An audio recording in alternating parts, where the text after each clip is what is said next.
আমি এখন এমন একটা দ্বীপে আছি যেখানে শুধু সাপেদের রাজত্ব, কিন্তু আমি এর থেকেও ভয়ঙ্কর জায়গায় যাব, যেমন বরফে ঢাকা একটা খাড়া পাহাড়ে উঠবো। আমি পড়ে যাবো, আমাকে নামাও নামাও। এমন একটা রাস্তায় গাড়ি চালাবো যেখানে প্রচুর মানুষ মারা গেছে। আমরা মৃত্যু থেকে আর 7 ইঞ্চি দূরে আছি। ভয়ঙ্কর শার্কদের সাথে কেজ ছাড়াই সুইমিং করব এবং আরো অনেক কিছু। আর শুরু করব এই কেজ থেকে, একটা আফ্রিকান সাফারির মাঝখানে যেখানে অনেক সিংহ, চিতা, হিপো এবং আরো অনেক প্রজাতি যেগুলো আমাদেরকে মেরে দিতে পারে। আমরা এটা কেন করছি? কারণ আমরা পৃথিবীর সব থেকে ভয়ানক 5টা জায়গায় যাব। আমি একটা সিংহ দেখতে পেয়েছি।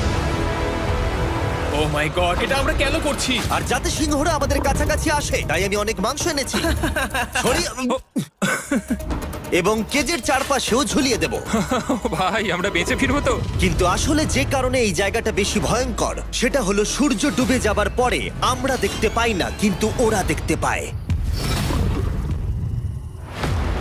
জিমি, ওদিকে দুটো সিংহ রয়েছে। এই শব্দটা তো কণ্ঠারের মতো লাগছে। না, এটা বিশাল ভাই। সবকিছু রাতে বেরোয় কেন? ভাই, আমাদের সিংহটা পুরো ঘিরে ধরেছে। আমাদের থেকে মাত্র 20 ফুট দূরে রয়েছে ওরা।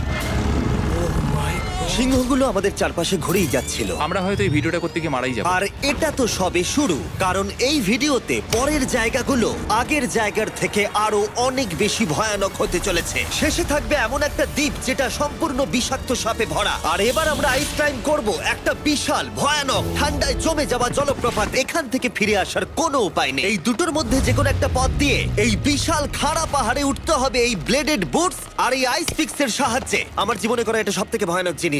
আমার জন্য প্রার্থনা করো। জিমি, তুমি চাও আমরা এই পাহাড়টা চড়ে ওপরে উঠি?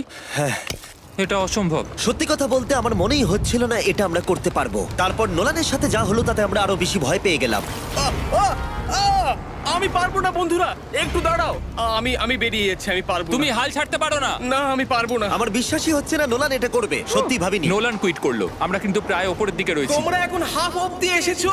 ও জিমি, নিচের দিকে দেখো না। ও মাই গড। যত উঠছি তত খাড়া হচ্ছে। আমার পা, আমি গ্রিপ পাচ্ছি না। ও ও ও ও। আরে তুমি পড়ে যাচ্ছিলে? ও মাই গড, আমি টপটা দেখতে পাচ্ছি জিমি। এটা আমার করা সবথেকে ভয়ানক জিনিস। আহ! এটা আমি পারবোই। আমাকে ওপরে উঠতেই হবে। দেখাও এটা কতটা খাড়া। প্রায় এসেই গেছি, হাল ছাড়লে হবে না। আর 10% বাকি। আমি এখন কাঁদতেও পারছি না, যদিও এসব করা আমার একেবারেই উচিত নয়। তুমি প্রায় এসেই গেছো জিমি। তবু আমি কোনো মতে এই জলপ্রপাতের উপরে উঠতে পারলাম। আমরা পেরেছি ভাই। আমরা পেরেছি। আহ, কিন্তু আমার মনে হয় নোলান একদম ঠিক করেছে। কিন্তু এবার আমরা দেখবো নোলান লিস্টের 3rd প্লেসে গিয়ে কি করে, যেটা অবস্থিত বলিভিয়ায়। সেখানকার ডেথ রোডে আমরা ড্রাইভ করব। আর এখন আমরা রয়েছি পৃথিবীর সবথেকে বিপজ্জনক রাস্তায়। এই জায়গাটা যে কোনো স্কাই স্ক্রিপারের থেকে অনেক বড়। আমি বুঝতে পারছি না আমরা কেন এখানে এলাম। মিথ্যে বলছি না, এই রাস্তায় অনেকজন মারা যাওয়ার কারণে এই রাস্তাটা 1 যুগ আগেই বন্ধ করে দেওয়া হয়েছিল। এই রাস্তায় গড়ে প্রতি বছর 300 জন মারা যেত, কিন্তু আমাদের কাছে গভর্নমেন্ট পারমিশন রয়েছে, তাই আমরা এই রাস্তা দিয়ে যেতে পারি। পারমিশন না পেলে খুব ভালো হতো। চিন্তা করো না, কিচ্ছু হবে না, না। আমার তো চিন্তা হচ্ছে। এবার বুঝতে পারছি কেন ডেথ রোড বলে। কিন্তু তুমি এমন চালাচ্ছ জানো এটা খুব সাধারণ রোড। ও। দেখো তোমার জীবন আমার হাতে রয়েছে, তাই তুমি এরকম না, তোমার জীবন আমার হাতে রয়েছে। দেখো স্টিয়ারিংটা মনে হচ্ছে কেঁপে ট্রেন উঠলো। থেকে হাত সরিও না। আমরা এখন মৃত্যু থেকে মাত্র 7 ইঞ্চি দূরে আছি। আমরা খাদের খুব কাছে রয়েছি। সাবধানে সাবধানে সাবধানে। বলছো, এটা কি ও মাই flash করছে? গড, আমার লাইফ ফ্ল্যাশ করছে, ফ্ল্যাশ করেই যাচ্ছে আচ্ছা, বারবার। আর যদি তোমরা ভাবো এটাই সব থেকে বিপজ্জনক, তাহলে বলে রাখি আমাদের রাস্তায় আরো 3টে বিপজ্জনক স্পট বাকি আছে। রাস্তা আস্তে আস্তে আরো সরু হয়ে যাচ্ছে। এই জায়গাটা কিন্তু খুব সাবধানে চালিও। Oh my God! দেখো ওই জায়গাটার টায়ার কিন্তু মাটিতে থাকবে না, দেখতে পাচ্ছো? হ্যাঁ, সেটা আমি দেখতে পাচ্ছি। ও মাই গড, দেখো খাদটা Oh, কতটা দাঁড়াও। গভীর। নোলান, তুমি কি একটু গাইড করতে পারবে? অবশ্যই, গাড়ি থেকে নামতে পারলে খুবই খুশি হব। ও দেখো পড়ে যেও না ভাই। এটা কি? একবার দেখো খাতটা কতটা গভীর। সত্যি অনেক গভীর। এখান থেকে একটা ওয়াটার হ্যাঁ, এখান থেকে আমাকে বার করো। ঠিক আছে। এটা তো পাগলামো ভাই। আমাদের গাড়িটা খাদের একেবারে কিনারায়। গাড়ির চাকা এই গভীর খাদের একদম পাশ দিয়ে যাচ্ছে। এটা পাগলামো। সাবধানে, এই জায়গাটা ঢালু রয়েছে আর খুব স্লিপও আছে। এগিয়ে এসো। নোলান, তুমি একেবারেই ডিরেকশন দিতে পারো না। আসলে আমি এখন চেষ্টা করছি গাড়ি থেকে বাইরে থাকার। অত ভালো ডিরেকশন আমি দিতে পারি না। তুমি ভিতরে ঢুকে পড়ো, কিচ্ছু পারছো না তুমি। ঠিক আছে। তাড়াতাড়ি বসো, এবার আমি স্পিড তুলবো। নোলান, তুমি কি জানো এই রাইডে কি করলে বেশি মজা হবে? কি? আমাদের ব্র্যান্ড নিউ ফেস্টিভ্যাল স্ক্রিমি পিনাট বাটার কাপ খেলে। ও, আমি ভাবলাম তুমি বলবে গাড়ি আসতে চালালে। না, ও মাই ফগ গড। অনেকটাই বেড়ে যাচ্ছে, সামনে ঠিকঠাক দেখা যাচ্ছে না। রাস্তার বেশ কিছু অংশ একেবারেই সাধারণ, কিন্তু বলিভিয়াতে ওয়েদার খুব তাড়াতাড়ি চেঞ্জ হবার কারণে হঠাৎ প্রচুর কুয়াশা মৃত্যুদূত হিসেবে সামনে চলে আসে। আরে দাঁড়াও দাঁড়াও দাঁড়াও দাঁড়াও দাঁড়াও দাঁড়াও, আমরা ধারে চলে এসেছি। আমি ভালো করেছি তো? না, আর একটু হলে কিন্তু আমরা পড়ে যেতাম। খাদের খুব কাছে আছি। ঠিক আছে, তাহলে এদিক দিয়ে বের করি। ঠিক আছে। একটু দূর দিয়ে চলো। হ্যাঁ, আরে ঠিক আছে। ওটা কিসের আওয়াজ হচ্ছে? আমরা অনেক কাছ দিয়ে যাচ্ছি। আমি ভাবলাম সবকিছু একসাথে মিক্স করি আর বের করি আমাদের নিজেদের ফেস্টিভ্যাল কাপ। এই কাপের সব থেকে ভালো জিনিস হলো আমরা পিনাট বাটার জার থেকে সরাসরি বের করে ইউজ করি। দেখো কতটা জ্যাব আছে, এটা দারুণ খেতে। এছাড়াও এর মধ্যে আমরা ফেস্টিভ্যালস চকলেট দিয়েছি। তোমরা হয়তো জানো না, ফেস্টিভ্যালস এর কৃষকদের আমরা যথেষ্ট পারিশ্রমিক দিই। আমরা ফেয়ার ট্রেড সার্টিফাইড বিন ব্যবহার করি। আমরা একেবারেই শিশু শ্রমিক সমর্থন করি না। ও মাই গড, এই তিনটে জিনিসই কোনো আমেরিকান চকলেট কোম্পানি করে না। নোলান, হ্যাঁ, এক যুগ তো কেটে গেছে, দেখে নাও ব্রিজটা ঠিকঠাক আছে কিনা। ঠিক আছে। আমি শিওর হতে চাই যে এটা ভেঙে পড়বে কিনা, কারণ আমি মরতে চাই না। নোলান, ব্রিজটা পরীক্ষা করো, সব ঠিক আছে? হ্যাঁ, ঠিক আছে। বিগ চকলেট তাদের কৃষকদের মজুরি কম দেয় আর শিশুদের দিয়ে কাজ করায়। শুধুমাত্র পশ্চিম আফ্রিকাতেই লক্ষ লক্ষ শিশু শ্রমিক রয়েছে যারা কোকো ফার্মে কাজ করে। তাই তোমাদের এটা খাওয়া উচিত শুধুমাত্র স্বাদে দারুণ বলেই নয়, বরং চকলেট ইন্ডাস্ট্রিকে একটা বার্তা দেওয়ার জন্য। তোমাদের কৃষকদের যথেষ্ট পারিশ্রমিক দাও আর শিশু শ্রমিক প্রতিকার করো। এটা তো পাগলামো ভাই। আমরা ডেথ রোড সার্ভাইভ করলাম। এখনো অবধি আমরা সার্ভাইভ করেছি, কিন্তু পরের বোনাস প্লেসে কার্ল আর নোলান শার্কে ঘেরা সমুদ্রের একেবারে মাঝখানে যাবে। আর কিছু কারণবশত জলে কেজের মধ্যে থাকবো না। হ্যাঁ, ইউজুয়ালি আমরা এটাই ব্যবহার করি, কিন্তু এবারে আর করব না। এখানকার শার্কগুলো অতর্কিতে আক্রমণের জন্য বিখ্যাত, আর এটাই এই জায়গাটাকে ইউএস এর সব থেকে বিপজ্জনক করে তুলেছে। বিশ্বাসই হচ্ছে না আমরা এটা করতে চলেছি। ও মাই গড, এগুলো তো অনেক বড় শার্ক। ও মাই গড। ভাই, আমরা এটা কেজ ছাড়া কেন করছি? ভাই, তোমার পেছনে পেছনে। ও মাই গড, এটা অনেক বড়। নোলান, এক্ষুনি ভাই, নামো। আমার ইচ্ছা করছে না, আমি যেতে চাই না। সত্যি আমি মরতে চাই না ভাই, মরতে চাই না। ও মাই গড, এটা তো অনেক বড়। ঠিক আছে, ঠিক আছে ভাই, এই শার্কগুলো তো দ্বিগুণ বড়। আমি আর যাচ্ছি না, হয়ে গেছে। কিন্তু দ্বিতীয় বিপজ্জনক জায়গার কাছে এটা কিছুই নয়, যেটা অবস্থিত অ্যামাজন রেন ফরেস্টের একেবারে মাঝখানে। এখানকার সৌন্দর্য দেখে বোঝা যাবে না জায়গাটা কতটা বিপজ্জনক, কারণ কিছু মুহূর্তের মধ্যেই এই জায়গাটা এরকম থেকে এরকম হয়ে যেতে পারে। একটু ঝড় বৃষ্টি হলেই এখানে জলস্রোত নেমে আসে এবং গোটা এলাকা ভাসিয়ে দেয়। আর আজকে আমরা দেখব গোকটা ক্যাটারাক্ট ওয়াটারফল, যেখানে জলস্রোত নেমে আসছে 1000 ফুট ওপর থেকে নিচে জলাশয়ের মধ্যে। আর এই মেঘলা দিনে আমার সাথে এসেছে এই যে এরা। এ হলো হেজ, 70 দিন জঙ্গলে কাটিয়েছিল। এ হলো বেলি, যে কিউবে 100 দিন কাটিয়েছিল। আমরা এখন অনেক ভয়ঙ্কর জিনিস করতে চলেছি, যেখানে মৃত্যুর সম্ভাবনাও আছে। না মানে সেটা এসো, এসো, এসো তোমরা, চলো যাওয়া যাক। আর অনেকক্ষণ পরে আরো অনেকক্ষণ পরে সাবধানে। সব থেকে পিচ্ছিল জায়গায় ট্রেক করা, বিশাল খাড়া জায়গায় যাওয়া যেখানে এখনো মানুষের পা পড়েনি। বেঁচে গেছি। আমরা শেষ পর্যন্ত গন্তব্যে এসে পৌঁছলাম। এটা একটা ওয়াটারফল, দেখতে পাচ্ছ তোমরা? মানে একবার যদি স্লিপ খেয়ে দারুণ পড়ো লাগছে। তাহলে তোমরা শেষ। আর গাইডের সাহায্যে আমরা নদীটা সুরক্ষিতভাবে পার করলাম। এই দেখো, উই! আর তারপরে আমরা কিছু দড়ি সংগ্রহ করলাম, যাতে আমরা ওয়াটারফলের নিচ অব্দি দেখতে পারি। নিচ দেখতে পাচ্ছ? ওয়াও, এটা দারুণ লাগছে। হা! কিন্তু যেমনটা আমি আগে বলেছি, এই জায়গাটা দেখতে যতটা সুন্দর, এক মুহূর্তের ব্যবধানে এটা প্রচন্ড ভয়ঙ্কর হয়ে উঠতে পারে। এখন বিশাল পরিমাণে ঝড় বৃষ্টি শুরু হয়ে গেল।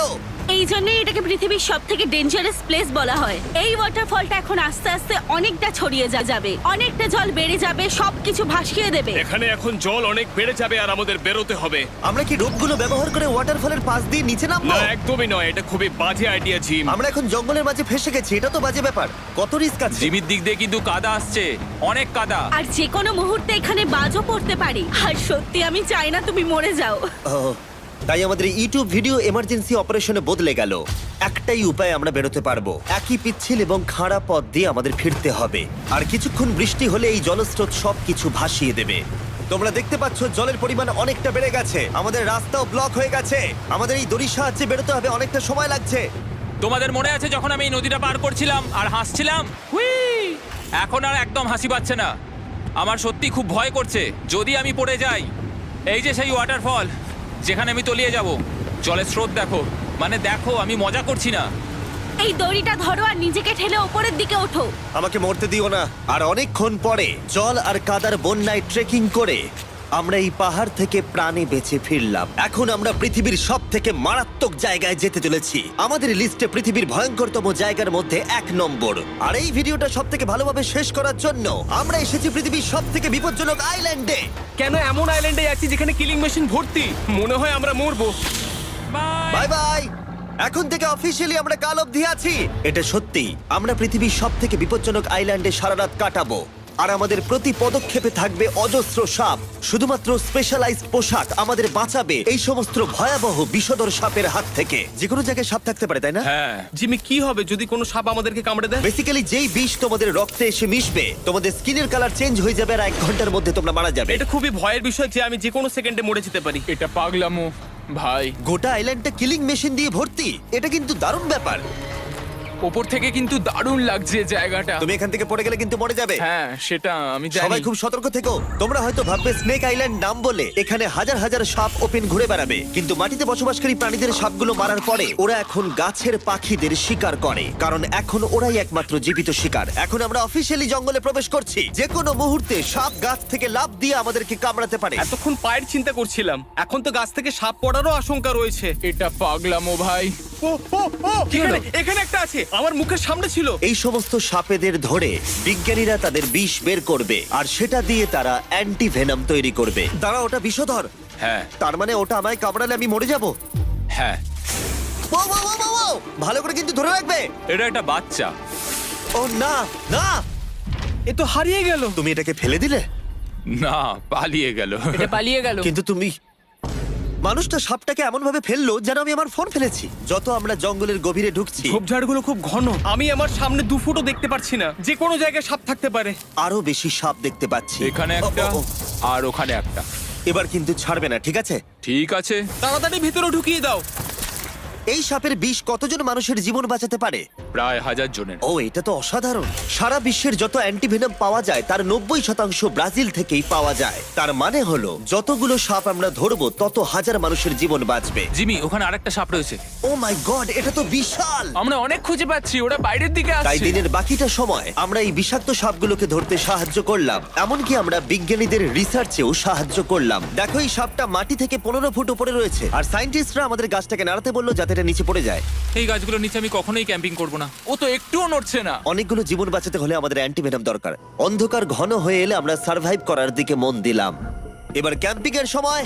ক্যাম্প সেটআপ হয়ে গেল, যদিও আমি সত্যিই জানি না এই ক্যাম্পগুলো স্নেক প্রুফ কিনা। আমরা এখন ঘুমোবো সাপেদের মাঝে। একটু ভয় লাগছে। এখন আমরা ঘুমোবো আর আশা করব আমাদের টেন্টে কোনো সাপ ঢুকে পড়বে না। খুবই ভয় লাগছে।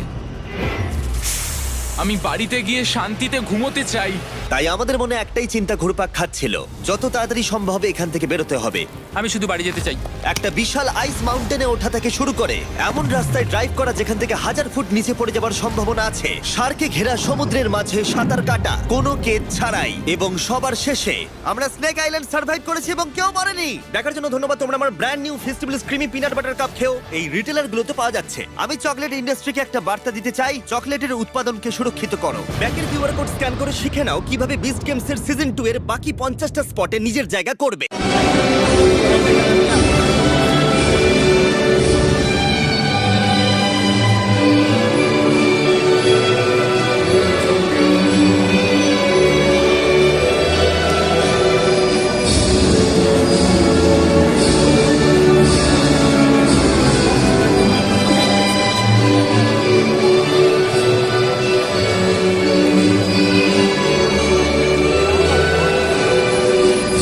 Another last time here.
তাহলে প্লে